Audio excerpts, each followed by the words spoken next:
One of the great things about DC is they have to be open. You know, they have their own little game. This DC is like a big game. Everyone plays their role, and they're not used to us interrupting their game. They run things pretty openly. Like the 1%, they just nakedly do things right in the open here. So we can do a lot of big stuff here. And I can't even think of the stuff we've disrupted. People have disrupted. I mean, major lobbying stuff. You know, banking events. We drive them crazy, and the reason we're still here is because they know that we are really powerful. If we were to get more people here because they handle this badly, we're really going to create more problems. So we need people tonight to be spreading the word, and we don't know what's going to happen. It might not happen tonight because they treat us with kid gloves in a way, because they don't want this live stream to have 5,000 people on it from all over the world, and know that and this be an international news story.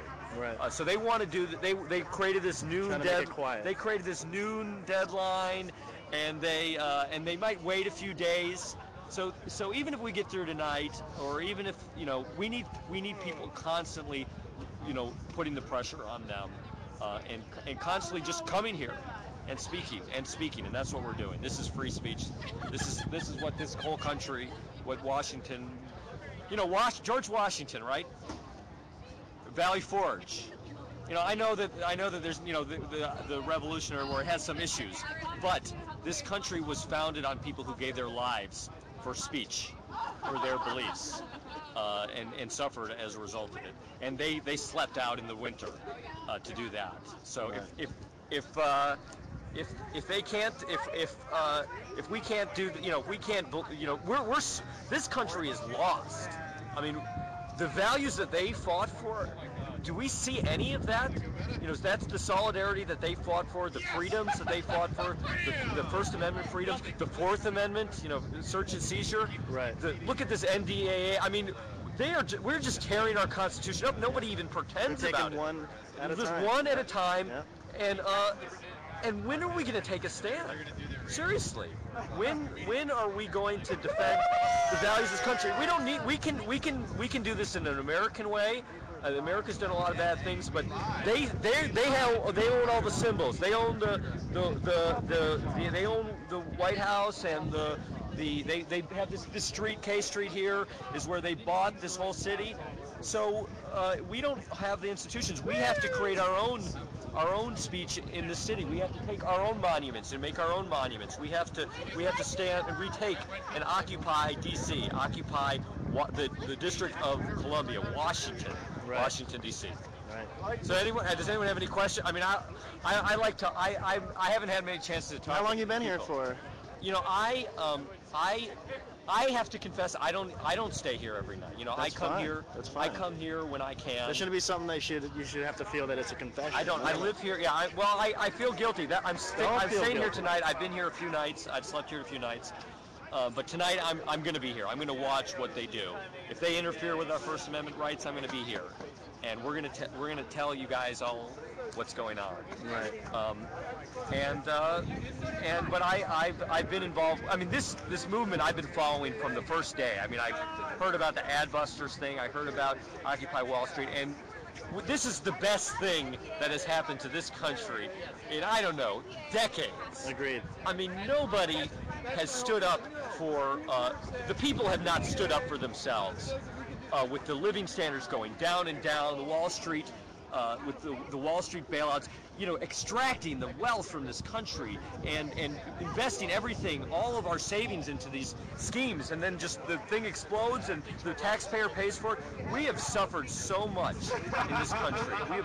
The people are impoverished all around this country, and Occupy stood up for something that's been, this is 30 years in the making, and this is our last chance. Right. So I think that this is the best thing that's happened in a long time, and it's still going. I don't know, I'm sure there are people here watching from other Occupies. They might have been shut down, but we're getting to springtime. We're still going here in the nation's capital, I think you guys need to occupy something else in New York. You know, you gotta find a new park. I don't know what it is, but you gotta occupy Wall Street again. It's hard. It's hard. They're That fighting damn against you. legislation, yeah. They're fighting against you guys. But then, so we need to keep it in Wall Street. We're gonna try our best to keep it here in D.C. And I'm sure when springtime happens, Occupy in 2011 is gonna look like nothing compared to this year now. I hope so. It's gonna you know, and I know it doesn't always seem like it. It's the darkest days. You know, people are laughing at us. People are saying, you know, that so much bullshit, so much. You know, what I always tell people, and I'm sure you guys hear the same thing. Most people, a lot of the people who criticized us, they never attack the ideas, right? They never attack the Occupy Wall Street part of it. They never defend the Wall Street banks or the corporate labor practices in the foreign. They never engage that part of the critique. They just say, oh, you know, they're dirty, or they need to get a job, or what are they doing? They make it personal rather than. They make it personal. Because they'll lose if we argue with them on the issue. Yeah. So if they're just making ad hominem attacks, then they lose right there. I mean, anybody knows that. They're never engaged to argue, and then they say that we're not capitalist or we're a Marxist. I don't want to talk about ideology. I don't want to get into that. But I do know, in terms of, you know, what is the right form of socialism, what is the right, you know, the point is, this is not capitalism, what's happening in this country right now. It's not capitalism. We're capitalism. I don't know if it's capitalism, but it's not free market in the sense of people being rewarded for their labors. Right. When you have this radical inequality, when you have these Ponzi schemes that are supported by the government, you have this, you know, feudalistic society that is not capitalistic or not free market in any way. Yeah. And to make our criticism of the system is not anti-capitalist. Maybe capitalism is bad, but what is happening now isn't isn't free market capitalism in the ideal. Right. It's anti-corporatism. It's not. Yeah, it's corporate cronyism or whatever it is. Yeah. So that's why I'm afraid I don't think we need to be worried too much about what is the perfect answer, what's the perfect counter ideology. We need to point out that what is happening is not working, and that's what Occupy has done. Right. That's what you guys have all done. Everybody here has done. Well, that's something any Joe Schmo can do. Is you can point out the fact that it isn't working. The solutions, you need very smart people to figure that out. We've said that the emperor has no clothes. Right. That's why they're shutting us down, because we've shown that we don't buy the bullshit. The people don't buy the bullshit, and they know that.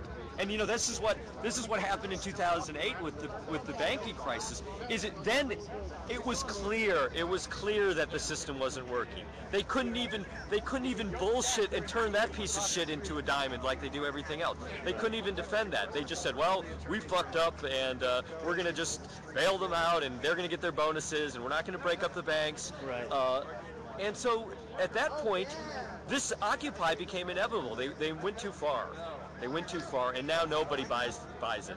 And so this Occupy is just constantly in their face. Here we are, we're here, we're constantly a reminder that nobody buys the bullshit anymore. And that is driving them crazy. Which is